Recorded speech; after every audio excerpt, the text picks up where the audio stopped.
Hi friends, ഇന്ന് ഞാൻ നിങ്ങളായിട്ട് ഷെയർ ചെയ്യുന്നത് ഒരു എഗ് കടായിൻ്റെ റെസിപ്പിയാണ്. നമ്മൾ കടായി ചിക്കനൊക്കെ ഉണ്ടാക്കുന്ന പോലെ മുട്ട വെച്ചിട്ട് ഉണ്ടാക്കുകയാണ്. നല്ല ടേസ്റ്റാണ്. ഇത് നെയ്ച്ചോറിന്, പൊറോട്ടക്ക്, അപ്പത്തിന്, ചോറിനൊക്കെ നല്ലൊരു കോമ്പിനേഷനാണ് കേട്ടോ. അപ്പോൾ ഇതെങ്ങനെയാണെന്ന് നോക്കിയാലോ. ആദ്യം തന്നെ ഒരു കടായി അടുപ്പത്ത് വെച്ചിട്ട് നമുക്കതിലേക്ക് ആവശ്യത്തിനുള്ള ഓയിൽ ഒഴിച്ചു കൊടുക്കാം. ഓയിലോ വെളിച്ചെണ്ണ നിങ്ങളുടെ ഇഷ്ടം പോലെ എടുക്കുക കേട്ടോ. ഇനി ഇതൊന്ന് ചൂടായി വരുന്ന സമയത്ത് നമുക്കിതിലേക്ക് ഒരു 1/2 ടീസ്പൂൺ ചെറിയ ജീരകമാണ് ചേർത്ത് കൊടുക്കുന്നത്. ചെറിയ ജീരകം എന്ന് പറഞ്ഞാൽ നല്ല ജീരകമാണ്. നല്ല ജീരകവും പെരുംജീരകവും മാറരുത് കേട്ടോ. ഇനി ഇതിലേക്ക് ഒരു കഷ്ണം പട്ട, അതുപോലെ ഒരു 2 ഏലക്ക, ഒരു 2 ഗ്രാമ്പും കൂടെ നമുക്ക് ചേർത്ത് കൊടുക്കാം.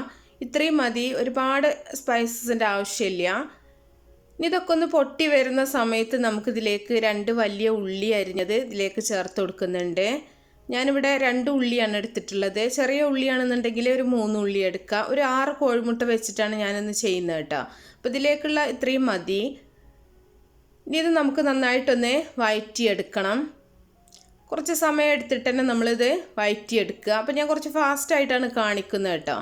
അപ്പോൾ എല്ലാം ഇങ്ങനെ വഴറ്റിയെടുക്കുന്നതൊക്കെ ഒരുപാട് വിശദമായിട്ട് കാണിക്കേണ്ട ആവശ്യമൊന്നുമില്ല. ഇതൊന്ന് ചെറുതായിട്ടൊന്ന് വഴന്ന് വരുന്ന സമയത്ത് നമുക്കിതിലേക്ക് 1 ടേബിൾ സ്പൂൺ ഇഞ്ചി വെളുത്തുള്ളി ചതച്ചത് ചേർത്ത് കൊടുക്കുന്നുണ്ട്.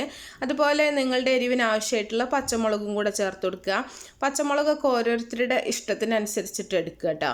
നല്ല എരിവ് കഴിക്കുന്നവരാണെങ്കിൽ നന്നായിട്ട് മുളകൊക്കെ നിങ്ങൾക്ക് ചേർത്ത് കൊടുക്കുക. അതാണ് ഞാൻ മുളകിൻ്റെ അളവ് എപ്പോഴും പറയാതിരിക്കാനുള്ള ഒരു കാരണം കേട്ടോ. ഇനി നന്നായിട്ടൊന്ന് വഴന്നതിന് ശേഷം നമ്മളിതിലേക്ക് 1.5 ടേബിൾ സ്പൂൺ ചിക്കൻ മസാലയാണ് ചേർക്കുന്നത്. അപ്പോൾ ഈ ചിക്കൻ മസാലയുടെ റെസിപ്പി ഞാൻ നേരത്തെ കാണിച്ചിട്ടുണ്ട്. വളരെ പെട്ടെന്ന് നമുക്ക് വീട്ടിൽ എങ്ങനെ ഉണ്ടാക്കിയെടുക്കുക എന്നുള്ളത്. ഈ പുറത്തുനിന്ന് വാങ്ങിക്കുന്നതായാലും കുഴപ്പമില്ല. ഇല്ല എന്നുണ്ടെങ്കിൽ നിങ്ങൾ മുളക്, മഞ്ഞൾ, മല്ലി, അതുപോലെ തന്നെ ഗരം മസാല, കുരുമുളക് പൊടി ഇതെല്ലാം കൂടെ മിക്സ് ചെയ്തിട്ട് ചേർത്ത് കൊടുത്താൽ മതി. അപ്പോൾ ഞാനിവിടെ ചിക്കൻ മസാല 1.5 ടേബിൾ സ്പൂണാണ് ചേർത്തിട്ടുള്ളത്. ചിക്കൻ മസാല ചേർക്കുമ്പോൾ നല്ലൊരു ഫ്ലേവറാണ് നമുക്ക് ഈ ഒരു എഗ് മസാലയ്ക്ക് കിട്ടുന്നത് കേട്ടോ. മസാലപ്പൊടി ചേർത്തതിന് ശേഷം നമ്മൾ ചെറിയ തീയിൽ നല്ല പോലെ ഇതൊന്ന് വഴറ്റിയെടുക്കണം. എന്നാലേ നമുക്ക് മസാലയുടെ ആ ഒരു കറക്റ്റ് ടേസ്റ്റ് ഈ ഒരു ഗ്രേവിക്ക് കിട്ടുള്ളൂ. നന്നായിട്ട് ഇതൊന്ന് വഴന്നതിന് ശേഷമാണ് നമ്മളിതിലേക്ക് 2 തക്കാളി വെള്ളമൊന്നും ചേർക്കാണ്ട് അരച്ചെടുത്തിട്ടുള്ളതാണ് അത് ചേർക്കുന്നുണ്ട്. വെള്ളമൊന്നും കൂട്ടാണ്ട് അരച്ചെടുത്താൽ മതി. തക്കാളി കഷ്ണങ്ങളാക്കിയിട്ട് എടുക്കുമ്പോൾ നമുക്ക് ആ ഒരു ഗ്രേവിക്ക് ഇത്രയും ഒരു കട്ടി കിട്ടൂല കേട്ടോ. തക്കാളിയുടെ ആ ഒരു കഷ്ണങ്ങളും തൊലിയൊക്കെ ആവും. ഇനി ഇതിലേക്ക് ആവശ്യത്തിനുള്ള ഉപ്പും കൂടെ ചേർത്ത് കൊടുക്കുന്നുണ്ട്. ഉപ്പ് നമുക്ക് ഒന്ന് തിളച്ചതിന് ശേഷം നോക്കിയിട്ടില്ല എന്നുണ്ടെങ്കിൽ വീണ്ടും ചേർത്ത് കൊടുക്കാം. ആദ്യം തന്നെ ഒരുപാട് ചേർക്കേണ്ട ആവശ്യമില്ല. ഉപ്പും കൂടെ ചേർത്തിട്ട് നല്ല പോലെ ഒന്ന് ഇളക്കി മിക്സ് ചെയ്യുന്നുണ്ട്.